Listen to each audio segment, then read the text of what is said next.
After dozens of comments and months of people asking for it, it's finally here. It's Luminous CC3, and more specifically, my first Extreme Demon Creator Contest. Unlike the last Creator Contest, which was an unplanned, rushed, and half-baked video, months of work and planning have gone into this one, and it is by far my most planned and anticipated Creator Contest yet. Anyway, without further ado, let's get into it. Around 3 months ago, I started my greatest layout yet, from the start. It all started at around April, when I saw Newbie Pro's Valentine's layout, Sparkly Thing. After watching it, rewatching it, and again rewatching it, I was super inspired to make a layout of my own to the same song. This last part here was definitely my favourite, as the intensity and the song were both incredible here, and as this part of the song was on Newgrounds, I knew I wanted to make an extreme to it. And so, the long and tedious journey began.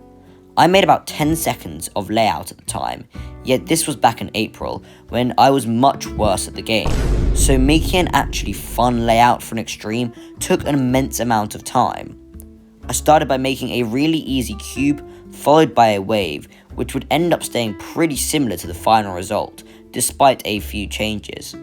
I then made this short ship part, and after that I would make a horrible upside down wave that I sadly don't have any more footage of because I would end up changing it. After this I would lose motivation, and for the first time, this project would die. About a month later, in May, I remembered about this project and started building again.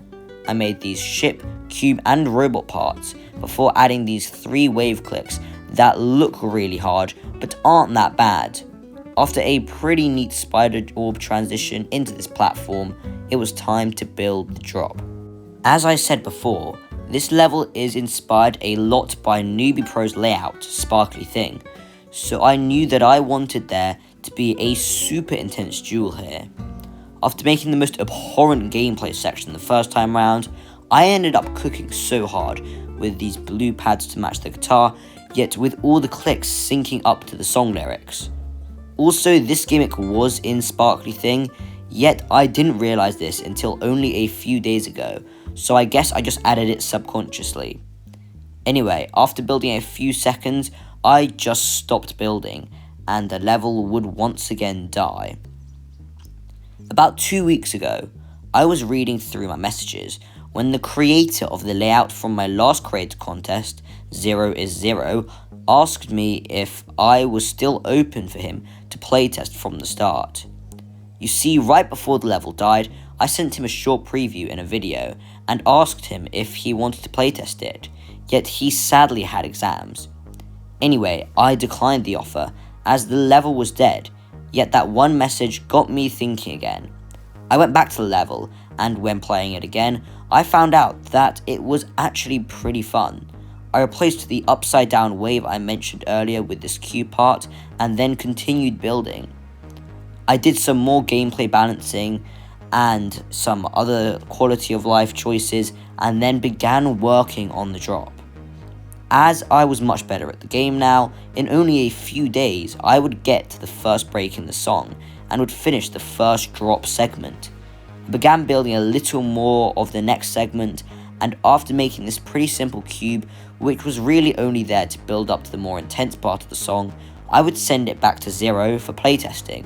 He gave me a lot of helpful feedback, and after buffing some parts, nerfing others, and just generally improving the gameplay a lot, I was ready to finish the level. This layout would genuinely not be finished and as fun as it is without 0's feedback, so a huge shout out to him. Anyway, after this, I would begin work on the second duel in the level. This time I used UFO and, yet again, Spider, as it is by far the most satisfying game mode in terms of sync to intense parts of a song. Anyway, after about 4 days, I would finish a duel, and then would finish the full level by making this ending, which is super nerve-wracking from earlier on in the level. Anyway, with that, I would begin getting more playtesters. I would make a community post on my members tab asking for them to playtest, and I got some great feedback from B-Guy, who suggested some great changes as well as some buffs. He also remade full parts of the layout, which I would end up not using, as it didn't really feel like the type of layout that I would make, and also didn't fit in as much with the rest of the level. I also got a bit of feedback from CC3, who suggested some nerfs. Anyway, with the playtesting over, and the level bug fixed and balanced, after 3 long months of work, I finally announced to you, it's Luminous CC3. As of the release of this video, you will have 1 month, or until August 10th to finish decorating your part. Your part should be a modern/art part, much like Dreamflower by XenderGame, and should also have a theme that matches the song. Each part will be scored out of 10 based on 7 different things. Gameplay, which means how much a part actually obstructs the playing experience of the level. For example, if there were a bunch of background or foreground elements that blended into the block designs, then a part would score low. The second thing that I'll be ranking is deco quality, which is pretty self-explanatory. Colors are also included in this category. The next is composition, which is how cohesive a part feels. For example, a higher scoring part would have elements that work well together, and also some sort of focal point in the level to draw your eye to.